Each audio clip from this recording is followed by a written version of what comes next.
અમરોલીની શિવમ હોસ્પિટલમાં ગેરકાયદે ગર્ભનું પરીક્ષણ કરવામાં આવતું હોવાની ફરિયાદના આધારે જિલ્લા આરોગ્ય અધિકારીની ટીમે છટકું ગોઠવી તબીબને રંગે હાથ ઝડપી પાડ્યો. જિલ્લા આરોગ્ય વિભાગે તબીબની સામે કાયદેસરની કાર્યવાહી કરીને સોનોગ્રાફી મશીન પણ સીલ મારી દીધું છે.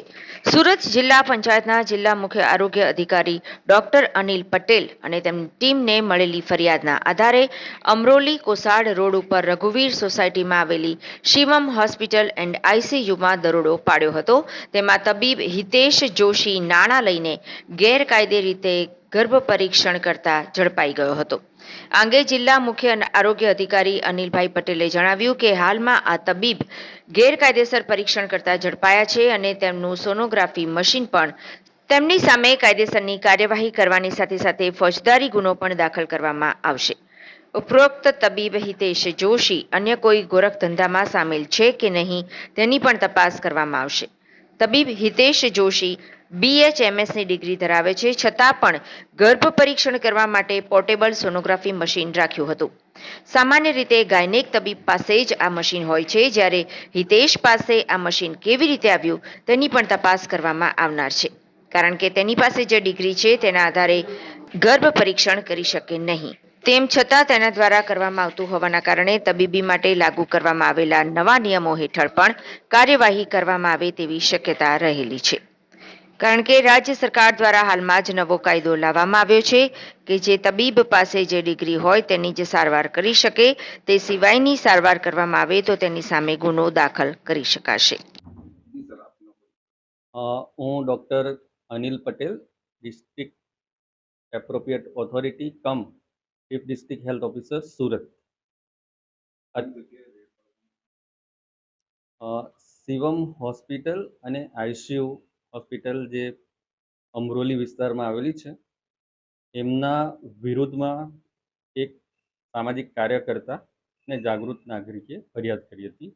એનું આખું રેકેટ પકડાયું છે અને જે એજન્ટ મારફતે ગર્ભ પરીક્ષણ કે જેમાં બાબો કે બેબી એટલે કે છોકરો કે છોકરીનું પરીક્ષણ કરવામાં આવતું હતું અને એના જે પેશન્ટ સગર્ભા બહેનોને અહીંયા મોકલવામાં આવતા હતા, એનું ડિટેલમાં તપાસ કરીને જે એજન્ટો હતા ત્યાંની ફરિયાદ હતી, એમના થ્રુ જાણવા મળ્યું કે શિવમ હોસ્પિટલમાં મોકલવામાં આવે છે.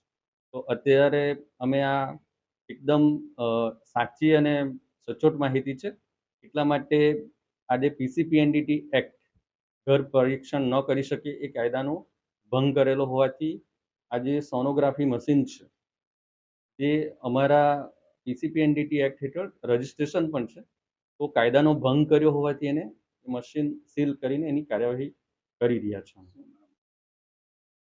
ડૉક્ટર હિતેશ જોશી જે એના મેડિકલ ડાયરેક્ટર છે અને હોમિયોપેથિક ડૉક્ટર છે, એટલે ડિટેલમાં એની અમે તપાસ કરી રહ્યા છે કે એમના દ્વારા સોનોગ્રાફી કરવામાં આવી રહી છે કે અન્ય કોઈ ડૉક્ટર દ્વારા, એ બધી તપાસ અત્યારે ચાલુ છે.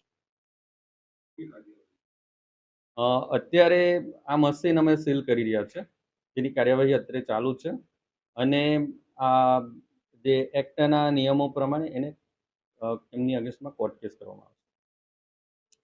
આ બાબતમાં એક સામાજિક કાર્યકર્તાએ એક ફરિયાદ કરવામાં આવી હતી અને એ જે ઓમ સાઈ ક્લિનિક અને હોસ્પિટલ જે લિંબાયત વિસ્તારમાં છે, જેમના ડૉક્ટર ઝડફિયા અને એની સાથેનો એક રિક્ષા ડ્રાઈવર છે બળ ગુજર કરીને, એ લોકો જેમના સંપર્કમાં આવતા સગર્ભા બહેનોને જે એમની તપાસ કરવાની થતી હોય, બાબો કે બેબી જાણવાનું, એવા લોકોનો સંપર્ક કરીને આ હોસ્પિટલમાં એને રિફર કરવામાં આવતા હતા અને એનું પૈસા લેવામાં આવતા હતા. એટલે એ જે ડૉક્ટર વિજય ઝડફિયા અને એની નીચેના 2-3 વ્યક્તિઓ છે, એનું જે રેકેટ બહાર પાડ્યું છે અમે, અને એમના નિવેદનમાં આવ્યું છે, સચોટ એ લોકોએ માહિતી આપી છે કે શિવમ હોસ્પિટલમાં ગર્ભ પરીક્ષણ માટે મોકલવામાં આવતા હતા. ઘણા બધા પેશન્ટોના નંબર તેમજ જે લેવડ દેવડનું જે ટ્રાન્ઝેક્શન થયું છે એ પણ અમને ખબર પડી છે, એ પણ અમે કોર્ટમાં રજૂ કરીશું. 10,000 થી 15,000 રૂપિયા એક પેશન્ટ પાસેથી લેવામાં આવતા.